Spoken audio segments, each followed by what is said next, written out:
Hi everyone, welcome back to my channel. So today we have best and worst new beauty launches take 1 million. I've lost count of how many of these I've done now, but I've been testing out a few new bits and I really wanted to talk to you about them. As always, I'm going to get started with the best items that I have been testing out over the past few months. The thing that I've been enjoying using most over the past month has been the Sunday Riley C.E.O. Protect and Repair Moisturiser. This is not out in the UK yet, I think it is coming, but this moisturiser is one of my favourite moisturisers that I have ever tried. At the moment it is beating Tidal Moisturiser by Sunday Riley for me. I have used quite a lot already. I've just been absolutely obsessed with this stuff. I use it every single morning. It's a really plumping moisturiser and it has that anti-pollutant kind of factor to it, and I just find that it smells gorgeous, and that kind of burst of vitamin C really does help to perk your skin up in the morning. It is pricey, but for me, I do like to spend a little bit more on moisturiser, and I feel like I really do see the difference with this one. There are some moisturisers that I don't think are any better than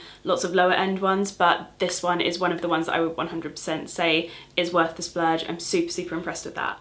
Next up is another new launch that I picked up in the States. It's out in the UK as well now. It's the NARS Soft Matte Concealer in the shade Light 2.5 Creme Brulee, and this is just a really wonderful matte creamy concealer. It's quite high coverage. It's not super high coverage, but the coverage of this is wonderful for me for dark under eye circles, any redness. This will just glaze over perfectly and it really just blends beautifully and just covers any discoloration, and I have used quite a lot of this. Again, there is like a hefty dent in this already. I actually used it in my Emma Watson makeup tutorial, which I'll link in the info box if you want to go and watch that. And it's just become a firm favourite of mine over the past couple of months. Whether I'm not wearing much makeup at all or doing a full face, I use this. I'm kind of quite heavily reliant on this now. And then I have two new launches from DIOR that I have been absolutely obsessed with this month. The first one is a new lipstick launch from them. It's the DIOR ADDICT Lacquer Stick, and this is in the shade 344 Rolling, and it's a beautiful orangey peachy nude colour, and I'm wearing it today if you wanted to see what it looks like. They're very glossy, kind of creamy and really long lasting at the same time. They have this really beautiful shine to them, which I love, but the long lastingness of them is what really surprises you, because obviously they are quite glossy and they just stick around, and I really have enjoyed wearing that shade particularly over the past month. I know not everyone loves a luxury lipstick, but if you are looking to make a purchase anytime soon, I would definitely say to look at this range, especially if you're not into matte stuff and you are into more glossy finishes. And the thing I really like about the DIOR ADDICT Lacquer Sticks is also the names that they come with. So it's all very like LA vibes. So you have like West Coast, Palm Beach. If you're wondering what I'm wearing in every single video that happens from now on, it will be one of these because the colours are just amazing. And then we have the DIOR Show Pump and Volume Mascara. This mascara is incredible. I tried this for the first time last month in Paris and I was absolutely blown away by how lengthening and volumizing it is and how easy it is to layer the mascara. It's quite a wet formula and that just allows you to keep layering and layering and layering, and I really enjoyed using this. I'm not wearing it today, annoyingly, and my mascara is currently crumbling into my eyes, but that doesn't happen when I use this, and I really like that as well. I also don't get too much smudging either, which for a very wet mascara formula I'm really impressed with. It's also worth mentioning that I am quite fussy with mascaras, and I think there are a lot of drugstore mascaras that do just as good a job as the high-end ones, but this is definitely one of the high-end ones I would say is worth the money, and I have been really impressed by it. It also has this squeezy tube bit, which no other mascaras at the moment have, and it basically allows you to warm up the product by kind of squeezing the tube, and that warming it up also allows it to be more kind of wet and flexible and build better on your eyelashes. So this is just a favourite of mine at the moment. I am obsessed with using it when I want really big dramatic lashes. Like I might just use a bit right now. I feel like I need it.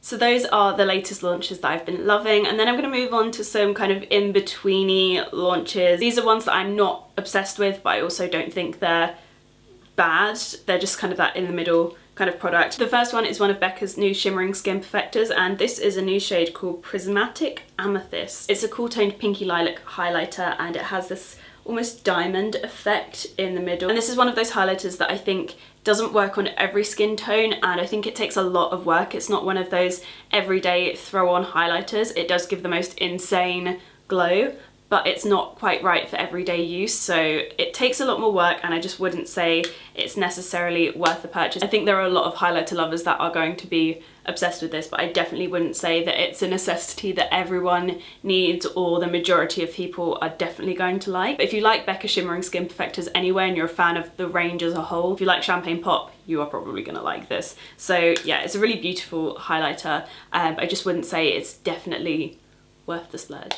And then we have the new launches from the L'Oreal Skin Expert range. And when these arrived in the post, these were not ones that I was originally too sure on. They're not really my type of skincare product, and I do think that's something to definitely keep in mind as I review these. So this is a range of pure clay scrubs and washes, and I have different opinions on each of these. For reference, I have oily, dehydrated skin, but that is also very sensitive, so I struggle quite a lot with skincare, and especially with some drugstore skincare. The ingredients can often be slightly different, and I do find that that has a huge impact on my skin. But with this range, there are some that I like and some that I don't like. So the one that I like is the Pure Clay Glow Scrub. And with scrubs, I generally get on quite well with them. From high-end to budget scrubs, my skin generally enjoys them, which is great, and I really like this one. That's a great one for my skin, and I find that it really like wakes my skin up, brightens it, gives it a really nice glow. Then we have the Pure Clay Purity Wash, which is a clay cleanser, and this one was okay. I didn't find it to be too foamy, and these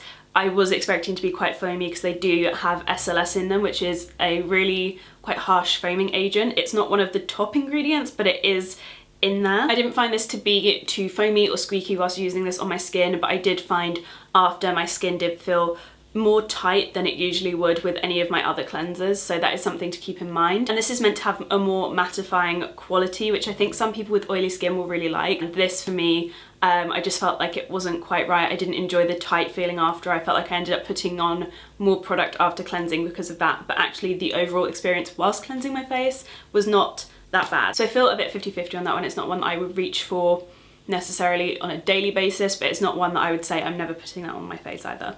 This one, which is the Pure Clay Detox Wash, which cleanses, clarifies and detoxifies, I just found to be too drying on my skin. It was way too much for my skin. I often find that charcoal masks do that for me though. But if you do like a charcoal mask and you want something like that but that is a cleanser, I would say that this is definitely one to look into. I have a feeling my boyfriend will love this. I think depending on your skincare preferences, that you will either love this or just not really be fussed about it. One thing that I would say about these is that I don't think they're like an everyday cleanser, and I also don't feel like they are ones to take makeup off with. As you can see, it's a nice mint green colour, and this for me is my favourite one because it's not too drying. If you've got oily skin though, I think you will really like this because it does have a very mattifying effect. And then I just take the cleanser off as normal with one of my flannels. It does feel very like nice and clean after. I think these are quite nice if you want quite a deep cleanse, but you don't necessarily want to do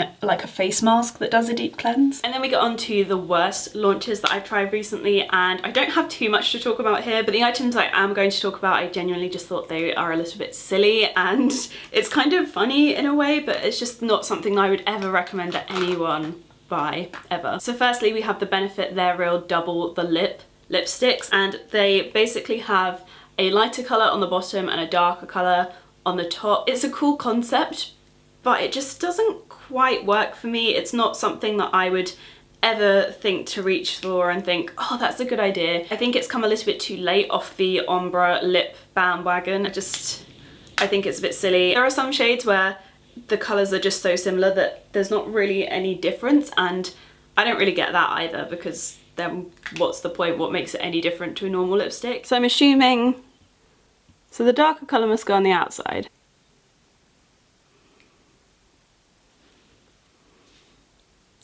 Am I doing something wrong? I just don't think it looks good when you can see that there's a line. So I personally would rather go like this and just blend it all in together. But then I'm like, what's the point in having the two separate sections? What's the point in buying this lipstick over any other lipstick if you're just going to use it as a normal lipstick? It just doesn't make sense to me. And then we have the Benefit They're Real Duo Shadow Blenders, and the eyeshadows come striped like the lipsticks, and you get this little foam applicator which you kind of stripe through, and then you're meant to stripe it over your eyelid. I just don't get it because once I stripe it and I'm trying to blend it with the foam thing, I can still see that line there. It's not easily blendable. I would end up using another brush over this. It's trying to be a bit too convenient when I don't think that anyone would ever think, oh, this is great for on the go. I'm just gonna stripe my eyeshadow and then swipe it over my eyelid. I'm gonna be upfront, I just don't like this. This is an awful idea. I'm gonna give it a try for you guys.